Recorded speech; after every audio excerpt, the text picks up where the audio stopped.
The watershed reveals that this is the sixth time since the summer of 2000. Jacob's Well, a popular swimming hole near Wimberley, will remain closed to swimmers for the foreseeable future. There's a light inside a cave underwater. For 4 straight summers now, the most photographed swimming hole in Texas has stayed locked behind metal fencing and orange warning signs that nobody dares ignore. The clear blue water that thousands of families used to jump into has dropped so low that the limestone walls show their bones, and the creek that feeds it runs dry as bleached gravel. When divers finally lowered a camera deep into the cave system beneath the surface, what came back on the screen made the entire room go quiet. The spring that stopped breathing. If you drove out to Wimberley in the summer of 2025, expecting that crystal blue postcard you have been seeing on Instagram, you would have been turned away at the gate. Hayes County Parks suspended the swimming season for the 4th year in a row, and most of the locals will tell you the same thing in the same flat voice. They do not think it is ever coming back the way it was. The numbers behind the closure read like a slow-motion obituary for a spring that flowed for thousands of years without complaint. Back in 1924, a survey crew measured Jacob's Well, pushing 170 gallons of water per second straight up into the air, with a fountain that crested 6 feet above the limestone rim. That same spring went completely dry for the first time in recorded history in the year 2000. Then it stopped again in 2008, and again in 2011, and again in 2013. By the summer of 2022, it had quit a 5th time, and the silence that followed was the longest the Wimberley Valley had ever lived through. For more than 220 days, the well sat empty. David Baker, the artist who founded the Wimberley Valley Watershed Association back in 1996, and has spent his entire adult life trying to protect this place, sat down with reporters from KUT in the middle of all that silence. He told them it felt like a bank account someone had drained without depositing anything back, and that watching the well go quiet was breaking the heart of every person who grew up around it. Robin Gary, the Watershed Association's managing director, walked a journalist along the dry creek bed and pointed at the cracked stones underfoot, repeating one phrase like a warning. "This is the effect of pumping. You have just seen the effects of pumping." The pumping she meant was not coming from drought alone, and that is the part of the story that turns from sad to infuriating. A water utility called Aqua Texas, owned by a publicly traded giant called Essential Utilities, holds the largest commercial pumping permit in the recharge zone that feeds Jacob's Well. In 2022, while the spring was going silent, the company pulled almost 191 million gallons out of the aquifer beneath it. Their permitted limit for that year was just over 101 million. They had overpumped by more than 89 million gallons in a single calendar year. While the lawyers were arguing about who had the legal right to drain an underground river, the divers who knew Jacob's Well better than anyone alive were quietly preparing to send a camera back inside. To understand why those divers were so cautious, you have to go back to a campground night in early September of 1979, when about 20 members of a Pasadena, Texas dive club were spread out along the bank of Cypress Creek. The 2 boys who never came back. 2 of them, Kent Holmes Maupin and Mark Allen Brasher, were the youngest in the group and easily the most ambitious. Maupin was 20 years old and had been diving since he was 12, working as an assistant instructor at a Pasadena dive shop, and obsessed with the rumors of a 4th chamber that supposedly opened up far past the squeeze where most divers turned around. Brasher was 21, a student at San Jacinto College, who had latched onto Maupin the way younger divers always seem to latch onto the most fearless friend in the group. Their plan that night was almost insultingly simple by the standards of modern cave diving. They strapped on heavy steel tanks, skipped the safety lines that real cave divers refuse to enter water without, brought no backup lights, and dropped down past the third chamber together while a third diver named Joe Moy watched from a cautious distance. Moy had a bad feeling almost immediately, which is why he stayed back near the entrance to the squeeze and aimed his light into the dark to call them home. Maupin took his tank off entirely so he could fit through the 15-inch wide passage that leads to the fourth chamber, then pulled the tank in behind him. Brashear followed without hesitating. Moy banged his dive knife hard against the metal of his own tank, the standard underwater signal for a diver to turn around right now. And according to his own account in Texas Monthly, Brashear looked back for a moment and then kept moving forward anyway. Within minutes, the water around Moy had clouded into what one reporter later described as an impenetrable chocolate brown. The color silt turns when the gravel floor of a cave starts shifting hard. He surfaced and waited for them to come up. They never did. Within 24 hours, the man sent in to bring their bodies back was about to make a decision that would define the legend of this place for the next half-century. The diver who drank the well. The man knocking on Don Dibble's door in San Marcos at 2 o'clock that morning was a local police officer and dive partner named Paul Battaglia, and the news he carried was the kind that makes a professional cave diver get very quiet very fast. Dibble was 39 years old, a Vietnam-era Navy veteran who had run the only dive shop in San Marcos since 1972. And he had personally trained more cave divers in Central Texas than anyone alive. He listened, packed his gear in silence, and made the 16-mile drive out to the well. By 10 in the morning, Dibble was suited up beside a Texas Parks and Wildlife game warden named Calvin Turner, and the two of them were dropping safety lines and staging spare air tanks at 25 feet and 75 feet down. The plan was to push as far as the squeeze and look for the boys on the other side. He pushed his head and shoulders into the narrow passage with 1,100 pounds per square inch of air left in his tank, which is roughly 10 minutes of breathing time for a diver under stress. The gravel floor that the boys had churned up the night before chose that exact moment to slide. It pinned both of his arms against his body. He could not yank the safety line, could not bang on his tank to signal the surface, and could not move backwards. The water around him turned to mud. What Dibble did next, according to the account he gave Stephen Harrigan for Texas Monthly the following year, is the part that nobody who hears it ever forgets. As his air gauge dropped towards zero, and he became certain he was going to die in that hole, he made a deliberate choice about the manner of his death. He could either inhale water through his regulator, which he knew would be a panicked and violent way to go, or he could swallow it down through his mouth, which he believed would be calmer. He chose to drink. His body convulsed hard enough to break him free of the gravel, and a fellow diver who had pushed in behind him jammed a backup regulator into his mouth and dragged him toward the surface. He inhaled the compressed air so hard that he swallowed a huge volume of it directly into his stomach.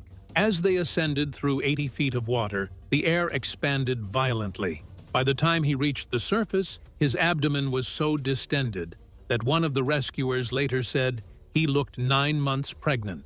A doctor finally ran an X-ray and discovered that his stomach wall had ruptured, and the surgeon who eventually opened him up described the procedure as cutting into a basketball. Dibble survived only because the recompression chamber bought him just enough time. His brush with the cave should have ended the body recovery effort. The boys' families refused to let it. The cement and the note. Within days of Dibble's surgery, a commercial outfit called the Schaefer Diving Company rolled into Wimberley on a flatbed truck with their entire mobile recompression chamber riding on the back like something out of a science fiction film. The owner, Louis Schaefer, was a one-legged diver who used a crutch on land and was widely considered one of the best in Texas. The Maupin and Brashear families had pooled their savings to hire him, and a Texas state senator from Pasadena named Chet Brooks personally guaranteed the rest of the bill. Schaefer made the first descent himself. When he reached the squeeze, and saw the wall of gravel sitting where the passage was supposed to be, his radio cut through the surface speakers loud enough that a reporter at the edge of the well wrote his exact words down. He said, "God Almighty." And then he said that if those boys were in there, his crew had a tremendous amount of work ahead of them. For nearly 2 weeks, his team worked a giant suction hose down into the third chamber, pulling tons of gravel up out of the cave and dumping it into Cypress Creek. They mounted a small video camera on the end of a broom handle and pushed it through the squeeze when they cleared enough room. On the grainy footage that came back, they saw a wide, low-vaulted chamber on the other side. And resting in the silt of the floor, they saw a single tank valve and a regulator mouthpiece. It was the only physical proof anyone would ever get that the boys had made it through. Then, the gravel slid back. 2 days off-site, and the entire passage they had spent a week clearing had completely sealed itself shut again. 12 days after the dive that killed them, the families agreed to seal the chamber. Dibble himself supervised that closure in January of the following year. He poured roughly 12 80-pound bags of Portland cement and reinforced the new wall with steel rebar at 75 feet of depth. A few months later, divers who had no business being in there cut through his grate, and a note was left at the entrance for whoever found it next. The note said, "You cannot keep us out," and that single sentence, more than the deaths themselves, became the line that defined the next 21 years of Jacob's Well. The mapping dive that found a body. The note turned out to be prophecy. On the night before Thanksgiving in 1983, 2 of Don Dibble's own advanced students, Richard Patton and Clark McConnell, slipped into the well after dark to attempt the same kind of penetration that had killed the Pasadena boys. Find the skeleton of a man in Jacob's Well. Now, Jacob's Well is an underwater cave that was popular with divers. Patton ran out of air at the worst possible moment, and the 2 friends began buddy breathing while sprinting for the surface. In their panic, they took a wrong turn into a feature that the local divers had quietly been calling the false chimney, a dead-end vertical shaft just inside the entrance that looks for all the world like an exit, but ends in solid rock about 10 feet up. McConnell escaped. Patton wedged at the top of the false chimney and drowned. He was the 7th death. A little over 3 months later, on a clear February afternoon in 1984, a 36-year-old Austin mail carrier and 12-year veteran cave diver named Wayne Russell entered the well with 2 partners on a survey dive. Somewhere between the 3rd and 4th chambers, his light went still. His friends made it out. He did not. He became the 8th and final confirmed death inside Jacob's Well, bringing the total over 20 years to 9 human beings, including 1 woman whose name was never released to the public. After Russell's death, the cave divers stopped going. They stayed away for almost 2 decades. Then, on the 11th of October in 2000, a husband and wife team named Dan and Kathy Mishiasek went back in with a few colleagues to do the kind of careful side-mount mapping survey that nobody had ever completed at Jacob's Well. They were not looking for bodies.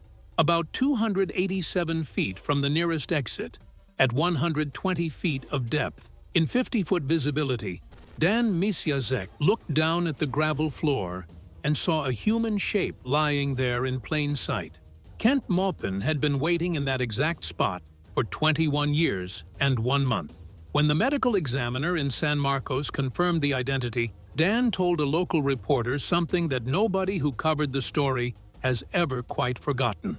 He admitted that during one of his earlier exploratory dives, he had felt what he could only describe as the call of the well, a quiet pull toward the 4th chamber that he later realized was the early stage of nitrogen narcosis at depth. His wife, Kathy, had grabbed him by the foot and physically held him in place until the urge passed. The well, he said, did not need to be evil to take you. It only needed you to keep choosing it. That same instinct, the urge to keep taking from a place that gives without complaint, until one day it simply stops, turned out to be the exact same force that was draining the spring from above. The slow death above the cave. The water that fills Jacob's Well rises up through a layer of porous limestone called the Cow Creek Formation, deep inside the Middle Trinity Aquifer. It is the same aquifer that supplies drinking water to the rapidly growing communities sprawling out from Austin and San Antonio, and it is being pulled on harder every year by every new subdivision that breaks ground in the hill country. A geologist with the Edwards Aquifer Authority named Marcus Gary, who once helped run a NASA-funded robotic exploration of the deepest underwater cave on Earth in Mexico, scuba divers explore what they say is the world's longest and largest underwater cavern, has spent the last decade quietly warning Texas legislators that the aquifer feeding Wimberley is being withdrawn faster than rainfall can recharge it. When the Conservation District published its overpumping report in 2023, the general manager, Charlie Flatten, told KUT that what Aqua Texas was doing was not a one-time mistake.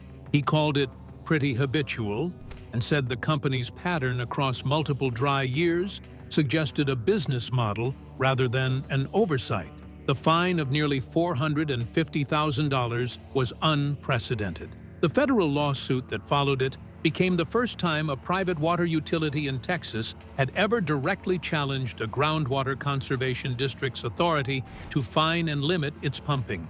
The case landed on the desk of senior federal judge David Allen Ezra, and his ruling in 2024 largely sided with the conservation district and the residents of Wimberley. In the meantime, 4 consecutive swimming seasons have been canceled at Jacob's Well. A spring that flowed without interruption from the 1850s through the year 2000 has now stopped 6 separate times in a single human generation. And the locals who remember the water shooting 6 feet into the air in the 1970s are watching their grandchildren grow up, never having seen it flow at all. There is one final layer to this story, and it is the part the people who live closest to Jacob's Well in Wimberley almost never bring up out loud, because the symmetry of it is the kind of thing that does not feel quite real. 2 wells, 1 year, 1 story. The original Jacob's Well sits in the West Bank, just outside the Palestinian city of Nablus, inside the crypt of a Greek Orthodox church called Saint Fotini. It is the same well that the book of Genesis says the patriarch Jacob dug for his family almost 4,000 years ago, and the same well where, according to the Gospel of John, Jesus sat and spoke with a Samaritan woman about living water that would never run dry. For 2,000 years, generations of priests have lived at that well and drawn water from it for pilgrims. In November of 1979, the same year that Kent Maupin and Mark Brashear disappeared in Texas, the guardian of the original Jacob's Well in Nablus was a Cypriot priest named Father Philumenos Hassapis. He had served the Holy Land for 46 years. On the 29th of November of that year, a mentally ill man named Asher Raby threw a hand grenade into the church and chased Father Philumenos through the smoke with an axe. The priest died at the foot of the well he had given his life to protect. In 2009, the Patriarchate of Jerusalem formally canonized him as a saint. The current guardian of the original Jacob's Well is an archimandrite named Eustinos. He is in his 80s now. He has built his own tomb behind the altar of the church, and he has told reporters more than once that he has been chosen to defend that holy water with his life. What do you think is really killing Jacob's Well? The silence underground or the pumps above it? Drop your thoughts in the comments and tell us which side of this story you want us to dig into next.